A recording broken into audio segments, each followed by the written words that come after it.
आज तुमको हिंदू विधि में टॉपिक दिया था, ठीक है। हाँ जी। तो आज का स्रोत के बारे में बात करेंगे। ओके। तो पहला क्वेश्चन ये है कि स्रोत जो हिंदू विधि के अंदर बताए गए हैं, विधि के स्रोत, वो कितने बताए गए हैं, कितने दो प्रकार के होते दो हैं? प्रकार के स्रोत होते हैं। कौन कौन से? एक तो हो गया प्राथमिक, जिन्हें प्राइमरी भी कह सकते हैं, और दूसरा आधुनिक हो गया, हाँ, मॉडर्न जो। देखो, प्राथमिक या द्वितीय बोलिए, या प्राचीन या हम्म, आधुनिक बोलिए, ठीक है। और प्राचीन बोलेगा तो अच्छा लगेगा। प्राचीन जो स्रोत हैं वो कितने प्रकार के हैं, कौन कौन से हैं? प्राचीन में चार आ जाते हैं, जिसमें श्रुति है, स्मृति है, भाष्य एवं निबंध है, और रूढ़ियाँ हैं, जो रूढ़ियाँ भाषा को प्रथा। टीका ही बोलते हैं, ठीक है। हाँ, भाष्य टीका भी बोलते हैं, टीका और हाँ, निबंध हो जाएगा, और बाकी अब रूढ़ियाँ श्रुति कस्टम। जो है किस प्रकार, मतलब उसका प्राचीन स्रोत क्यों माना गया है? श्रुति में श्रुति क्या शामिल है?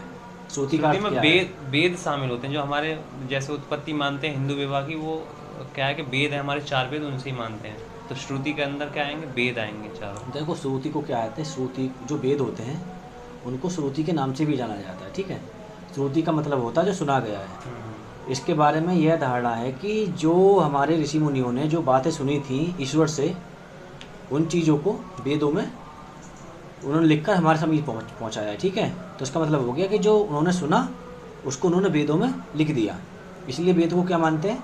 प्राचीन स्रोत मानते हैं, यानी श्रुति जो सुना गया वो वेदों में लिखा गया, ठीक है। अब इसका दूसरा कौन सा स्रोत है? दूसरा स्मृतियाँ हैं, स्मृति। स्मृति का मतलब क्या होता है? जो भी स्मरण में है, जो भी हमारे ध्यान में है, यानी स्मृतियाँ कि जो जो याद अपन। रखा गया है, जी। ठीक है। इसका मतलब होता है कि जो, देखिए, जो स्मृति होती है, ज़्यादातर विधि के जो उपबंध दिए गए हैं वो स्मृति में ही दिए गए हैं, ठीक है। स्मृति में क्या था कि जो भी हम, मतलब हमसे भगवान, जो जैसे वेद में हमें श्रुति पड़ी थी, जो हमसे बोला, जो हमने सुना उसमें लिखा, ठीक है। इसका मतलब होता है जो याद रखा गया है उसको हमने, मतलब हम तक पहुंचाना ही क्या हुआ, श्रुति हो गई, यानी जो सुना गया है, ठीक है। अब जो वेद होते हैं कितने प्रकार के हैं? वेद चार प्रकार के होते हैं। कौन कौन से?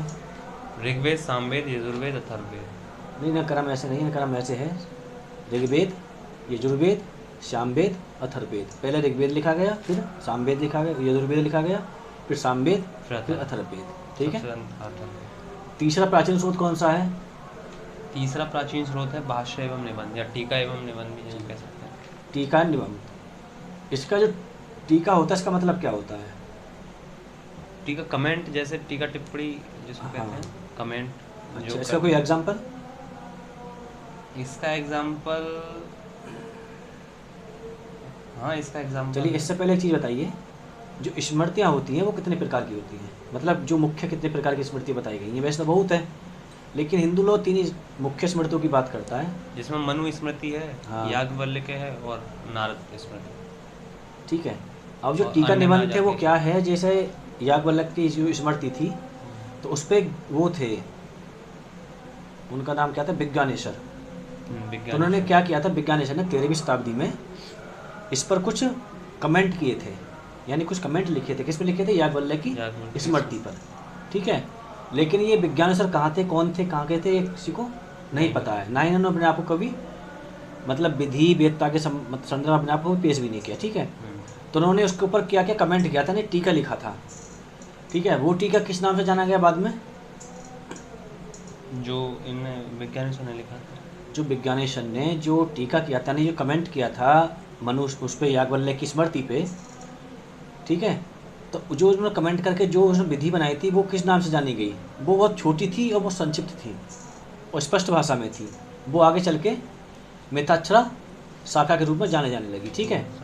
याज्ञवल्क्य की स्मृति पे ही 13वीं शताब्दी में जीमूतवाहन ने एक निबंध लिखा, ठीक है, जिसको जाना गया दाया भाग के नाम से, ठीक है। अब इन दोनों में देखिए एक चीज़ और बता दी गई यहाँ पे कि जो मिताक्षरा विधि है वो सभी जगह लागू है उत्तराधिकार के मामले में, ठीक है। लेकिन जो दाया भाग है वो सिर्फ पश्चिम बंगाल के क्षेत्र में और असम के क्षेत्र में उत्तराधिकार के संबंध में लागू होगा।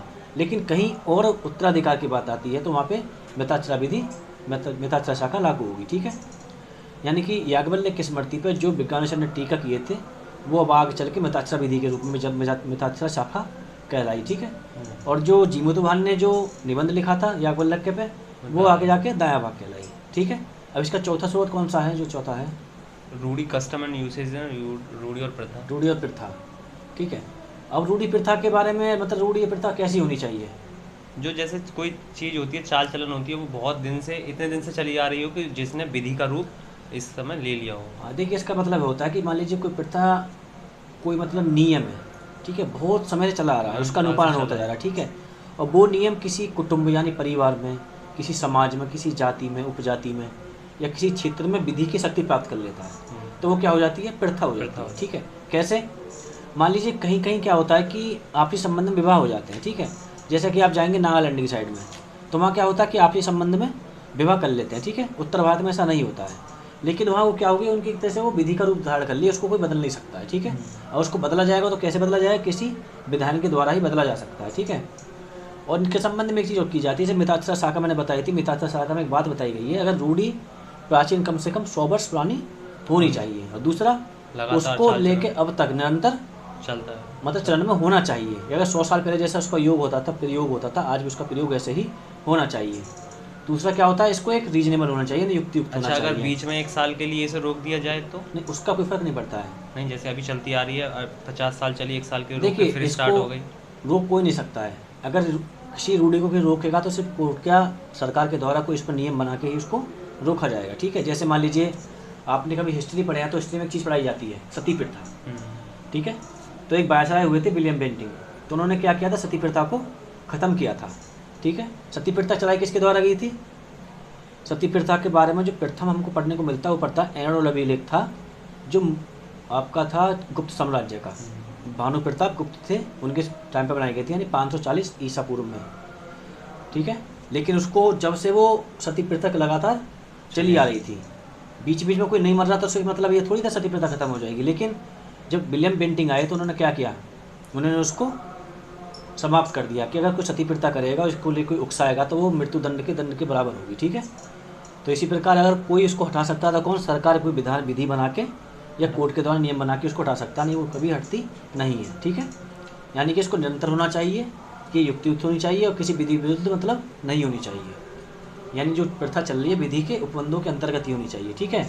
सबसे बड़ी और इसमें एक बड़ी बात और बता दी गई कि रूढ़ी जो प्रथा होती हैं उन्हें निश्चित होना चाहिए, उनमें निश्चितता जैसी कोई बात नहीं होनी चाहिए, ठीक है। तो ये 4 स्रोत थे, प्राचीन स्रोत, ठीक है। अब इसके बाद आता है आधुनिक स्रोत, जिन्हें हम द्वितीय स्रोत भी बोलते हैं, गौड़ स्रोत भी बोलते हैं।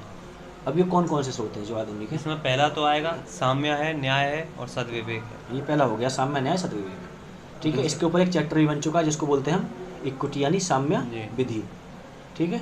वो भी क्या हुई, आधुनिक स्रोत है, ठीक है। देखिए साम्य में क्या है कि साम्य अपने आप में कोई विधि नहीं है, लेकिन साम्य क्या होती है कि जब मान ली कोई विधि है, जब विधि में हमको कोई चीज़ स्पष्ट नहीं होती है, ठीक है, तो उसको अपने दिमाग से हल करते हैं, ठीक है। जैसे कि आप देखते होंगे सीपीसी में सेक्शन 151 है, ठीक है, और सीआरपीसी में 482 है, जो इंडियन पावर देता है हाई कोर्ट को, न्यायालय को, सीपीसी के अंतर्गत, ठीक है, जिसमें बताया गया कि वो अपने दिमाग का प्रयोग करके कुछ भी कर सकते हैं। जैसे एग्जाम्पल लीजिए, जैसे राम जन्मभूमि है। अब राम जन्मभूमि में क्या हुआ, सुप्रीम कोर्ट में इसका मामला चल रहा था, लेकिन यह मुद्दा किस चीज़ का था? अच्छा, मुद्दा जो था वो राम जन्म की भूमि का था कि ये भूमि आपकी है या हमारी है, हिंदू पक्ष की है या मुस्लिम पक्ष की है। तो फैसला किसके पक्ष में गया?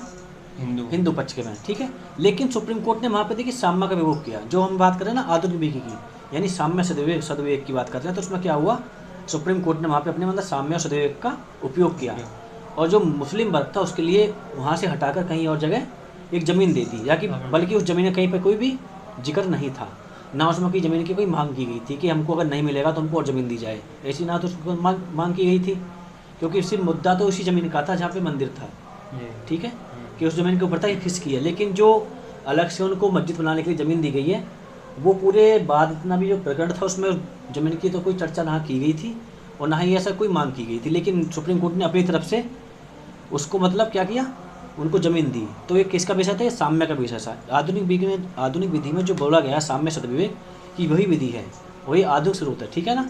ये कोई विधि का रूप नहीं होता, मतलब ये अपना दिमाग का इस्तेमाल करते हैं विधिवेत्ता जो होते हैं, ठीक है।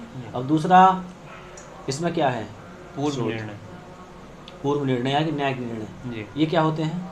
जैसे न्यायालय द्वारा जो निर्णय दिए जाते हैं अलग अलग चीज़ों में, कोई जैसे कोई ऐसी चीज़ आती है जिसका यहाँ पे जिक्र नहीं हुआ है तो न्यायालय निर्णय देता है। हाँ, देखिए ऐसा होता है कि जैसे न्यायालय जब किसी बात का निर्वचन करता है, किसी चीज़ को खंडित करता है, जब उसको लगता है कि इसका विधि के अंतर्गत कोई उपबंध नहीं किया गया, ठीक है, तो वहाँ पे क्या करता है, उसके ऊपर वो निर्णय देता है, ठीक है।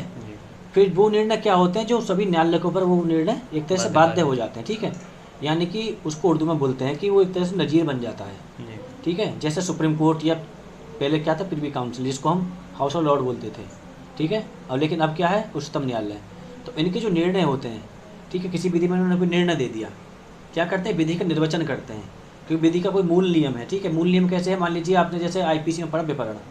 विपरण में क्या होता है, जब लड़की की उम्र या लड़के की उम्र, ठीक है, 16-18 साल दे रखी है वहाँ, अगर वो व्यक्तता से नीचे कम उम्र की है, उसका विपरण का मतलब उसको बिना सहमति के लिए जाया जाएगा, चाहे लड़की ने अपनी सहमति दी या ना दी है, तो क्या माना जाएगा, वो एक सामान्य वे में वो विपरण ही माना जाएगा, ठीक है। लेकिन सुप्रीम कोर्ट ने वहाँ पर क्या किया, एक उसने केस ले आया, आपने पढ़ा होगा बदराजन बना मद्रास राज्य का। उसमें बता दिया गया कि लड़की की उम्र अगर इतनी है, यानी व्यस्तता के उसके नज़दीक है, वो समझ रही है वह क्या कर रही है, तो उस लड़की का विपरण नहीं माना जाएगा, ठीक है। तो ये क्या पूर्ण निर्णय होते हैं। निर्णय क्या करते हैं कि सुप्रीम कोर्ट के निर्णय किसी विधि का निर्वचन करते हैं, ठीक है। और वो निर्णय जो उनकी लोअर कोर्ट होती है उन पर बाध्य हो जाती है, ठीक है। क्या एक हाई कोर्ट द्वारा दिया गया निर्णय दूसरा हाई कोर्ट पर मान्य होगा? जी बिल्कुल होगा। देखिए, किसी हाई कोर्ट के द्वारा गया निर्णय किसी हाई कोर्ट में मान्य नहीं होता है। सिर्फ हाई कोर्ट के द्वारा दिया गया निर्णय उसके लोअर कोर्ट पे तो मान्य होगा जिस क्षेत्र में वो हाई कोर्ट कार्य करता है, लेकिन किसी दूसरे हाई कोर्ट पे वो निर्णय मान्य नहीं होगा, ठीक है। सिर्फ उच्चतम न्यायालय का निर्णय ही मान्य होता है, ठीक है। अब तीसरा स्रोत कौन सा था इसका? तीसरा विधायन। विधायन। विधायन से आप क्या समझते हैं? विधायन ये है कि जो हमारी संसद है उसको शक्ति दी गई है कि वो नए कोई भी कानून बना सकती है, विधायन बना के उसे क्या है, लागू कर सकती है। ये भी एक हिंदू विधि का देखिए, स्रोत है। विधायन क्या है, विधायन आज के संदर्भ में देखा जाए तो विधान आज के दिन में सर्वोच्च विधि है, जी ठीक है। क्योंकि देखिए, जिसके पास जनादेश की पावर होती है, यानी जिसके पास जनता की पावर है, जो सरकार वर्तमान में है या कोई भी है, तो उसके पास ये पावर होती है कि वो कोई भी विधि बना सकती है, ठीक है, विधान पास कर सकती है। और वह विधि पूरे संपूर्ण भारत में लागू होती है, ठीक है। जैसे भारतीय संसद के द्वारा बहुत सारी विधि बनाई जाती हैं। और देखा जाए तो आधे स्रोत के अंतर्गत जो अब पूछा जाए सर्वोच्च शक्ति कौन सी है, तो विधान की शक्ति होती है, क्योंकि संसद पर किसी को विधि बनाने की शक्ति प्रदान की गई है, ठीक है। तो एक बार दोबारा रिपीट करते हैं, स्रोत कितने प्रकार के होते हैं? स्रोत दो प्रकार के होते हैं। अच्छा, पहला कौन सा होता है? पहला होता है प्राथमिक स्रोत, दूसरा द्वितीयक होता है। प्राथमिक स्रोत को प्राचीन स्रोत ही बोलते हैं। प्राचीन स्रोत बोलेंगे तो अच्छा प्राचीन लगेगा, बोलेंगे ठीक है। और उसे आधुनिक बोल देंगे। हाँ, तो प्राचीन स्रोत में कौन कौन से स्रोत आ जाते हैं? 4। पहले श्रुति थी, हाँ, दूसरा स्मृति हो गया, ठीक है। तीसरा टीका और निबंध हो गया, और चौथा हो गया रूढ़ियाँ या प्रथा। और दूसरा स्रोत कौन से बताए गए? दूसरा था आधुनिक स्रोत, इसमें साम्य है, सद्विवेक है और न्याय है। हाँ। दूसरा पूर्ण निर्णय हो गया, पूर्व निर्णय, और तीसरा हो गया विधायन। तो ये क्या हुए? विधि के स्रोत हुए, हिंदू विधि के ठीक है। स्रोत होंगे। ये आज का ये टॉपिक था हमारा, हमने लिया था हिंदू विधि के स्रोत।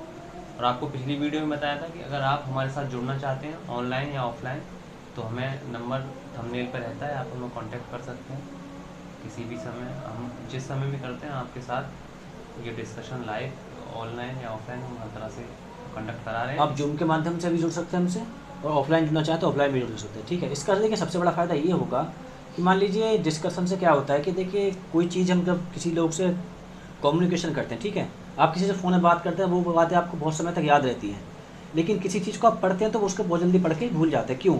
देखिए, कोई बंदा आपको गाली दे जाए, ठीक है, तो वो चीज़ आपको बहुत जल्दी याद रहेगी, क्योंकि नेगेटिव चीज़ें इंसान को बहुत समय तक याद रहती है, लेकिन पॉजिटिव चीज़ इंसान को बहुत समय तक याद नहीं रहती है। जैसे मान लीजिए कोई बंदा आपसे मदद मांग रहा है, ठीक है, आपने उसको भी मदद नहीं करी, तो बंदा उस चीज़ को बहुत समय तक याद रखेगा, इसने बंदे ने मेरी मदद नहीं करी। लेकिन आप उसकी मदद कर देंगे तो हो सकता है 10 दिन बाद भूल जाए कि आपने मेरी मदद करी थी, ठीक है। क्योंकि देखिए, जो कम्युनिकेशन होता है, तो आप लोग आप आपस में बात करते हैं, तो वो बातें बहुत समय तक याद रहती हैं, ठीक है। सबसे बड़ी बात देखिए, हम कुछ जब पढ़ते हैं किसी सब्जेक्ट को, तो उसमें बहुत डाउट होते हैं, और हम डाउट के साथ ही इन कुछ चीज़ों को हम पढ़ लेते हैं, ठीक है।